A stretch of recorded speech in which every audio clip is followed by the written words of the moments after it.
Oh, it's Wednesday, August 14th.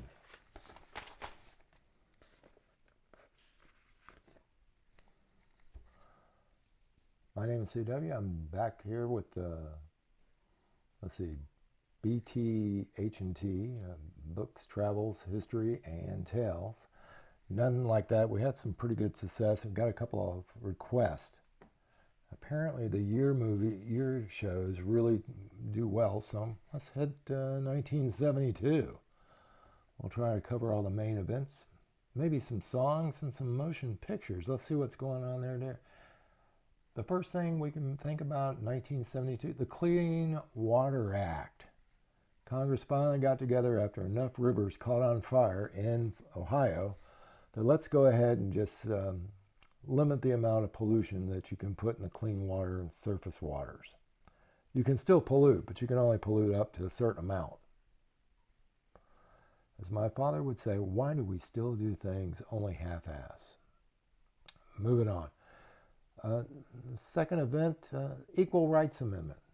It got approved but didn't get ratified. Basically, it was to ensure, regardless of gender, whatever that means now, equal rights. They didn't have all the letters included today. Moving on. In 1967, Lyndon Johnson announced that the Soviet Union, or the USSR, had developed or were developing an ABM system. ABM is fancy alphabet for Anti-Ballistic Missile System. Basically, it was a system designed to take out incoming ICBMs, which are intercontinental ballistic missiles. And some of them had integrated warheads that were multiple, up to like 16. The ABM would take them out. So basically, it would render a mutual assured destruction response from the other side null. So no more MAD, MAD. Kids, you don't know what you missed growing up in the 50s, 60s, and 70s. Anyway, SALT I was the Strategic Arms Limitation Talks. And basically, we, the United States, agreed with the Soviet Union, the USSR, which was later, before that, the Empire of Russia, blah, blah, blah, said, okay, you're right. Each of us only need, 2,000 or 3,000 missiles to kill each other. Nuclear missiles. As funny as it may seem, it was a step in the right direction. So, but don't worry, there's a sequel. It's called SALT II. If we only had more stuff to go over. Well, in case you've seen any of the Star Trek movies, and I mean the good ones, according to the old Vulcan adage, only Nixon can go to China. Well, he did. In 1972, he opened up the Asian giant for the first time, enough to stir the bejeebies out of Moscow. They didn't like it one bit. Also, Henry Kissinger was there trying to use his connections to go through the back door to, try to work on a peace deal with the North Vietnamese during the Vietnam conflict. Let's see, number 5, what else happened? Also involving Richard Nixon. January 1972, believe it or not, this is when the space shuttle started. On the 5th, Nixon mandated that there would be a new space transportation system, STS, that would take us to the frontiers of space for the 1980s and the 1990s. NASA's got a great video of the space shuttle history, narrated by, of all people, Captain Kirk, William Shatner. Don't worry, it's not in Esperanto. But, like most of the Star Trek crew, the Enterprise, they may be on, never flew into space, never orbited. It was used for testing. So you got that little bit of information. Oh my, moving on. Again, August, and again with Tricky Dick. Economically, Richard Nixon wants to make things happen quick. So he takes us off the gold standard. That's right. Our money is no longer backed by gold or silver. And that's why you see the Fed, whenever there's an issue, they either print more money or regulate, you know, rates, interest rates. But now he's not the only one to have done this. FDR also made it like illegal to own gold. This all goes back to like the Coinage Act back in the 18th century. So you got that. The first gaming console was released in 1972 by Magnavox. It was called the Brown Box, and if you're like me, you know what it was. It's that Pong game. It was about $100 then, $750 now to us. They sold about 350,000 units until about 1975. Magnavox and the creators later made a lot, like $100 million off of lawsuits because, well, patent violations from other companies. Number 8, let's bring in Nixon again. The Easter offensive by the North Vietnamese called Nixon to push the button and start bombing the Viet Cong and the North Vietnamese again during the Easter offensive that they launched, also hoping to get them back to the peace tables. A lot of strange things. But eventually it did come back. Don't care for this one much at all. Especially, we just got over the Olympics in 1972. I'm not going to call it a tragedy. I'm just going to call it the Munich Massacre. During the Summer Olympics, those peace-loving Palestinian people that you all know and love, one of their groups, Black September, murdered 11 unarmed Israeli athletes during a police confrontation in West Germany.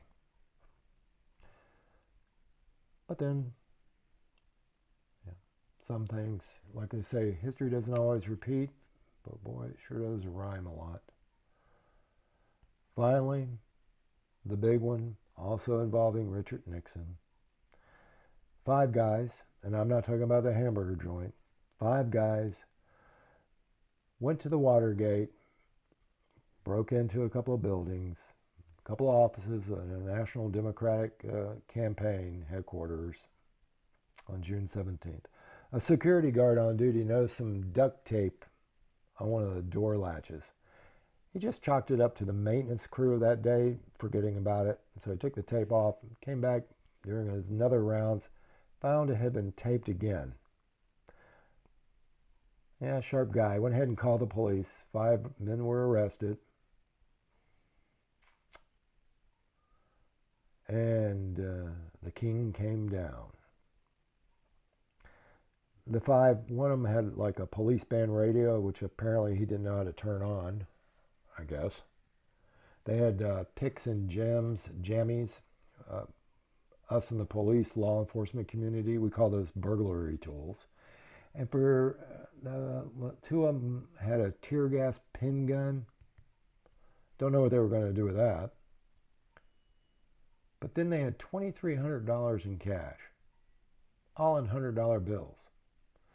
Unfortunately, the serial numbers were all in sequence.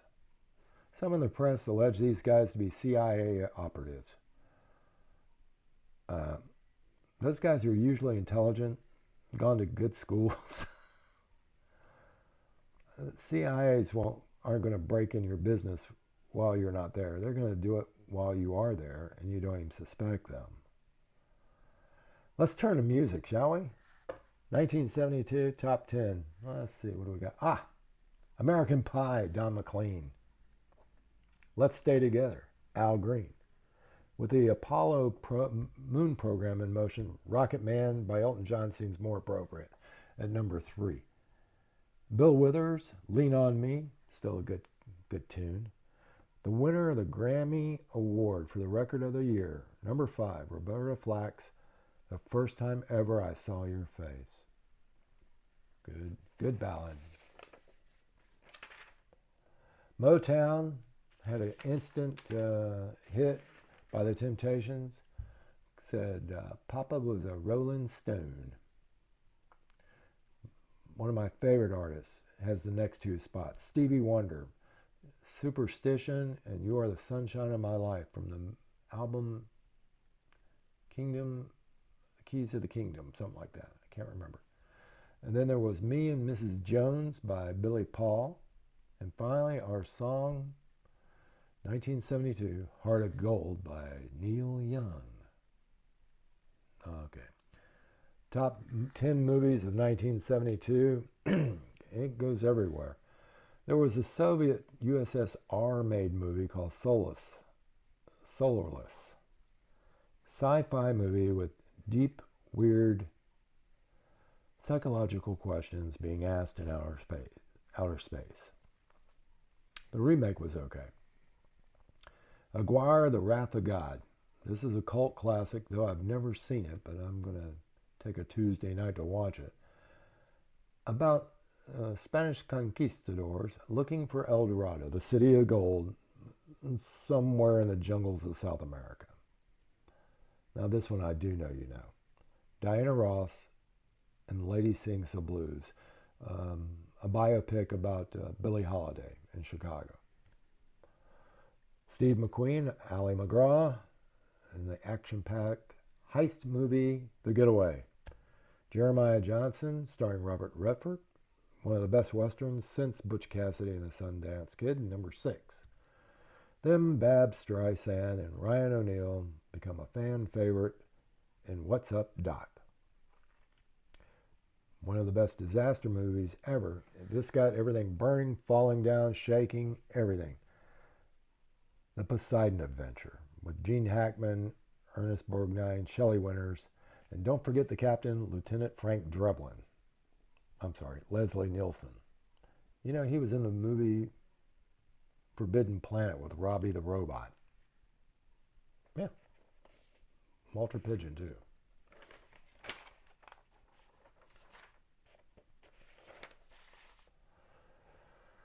I hesitate on this one, but you deserve the best.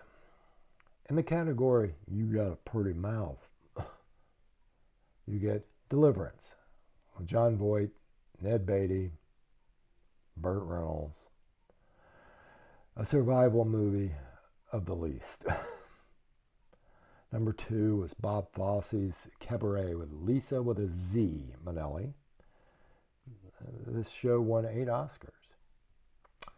But the best one, need I say more? I'm going to make you an offer you can't refuse. The Godfather, directed by Francis Ford Coppola. Still considered one of the greatest movies ever made. So was part 2. That other one I just don't even recognize. Part 3. Ugh. Well, I hope you enjoy that. I enjoyed putting it together. Remember, if you like what you see, give the channel a like or subscribe. And as always, leave a request or a comment. I try to answer them just as quick as I get them. So that's it for today. That's it for 1972. And that's history, and it's all in the past. So I'll see you tomorrow when we talk about today.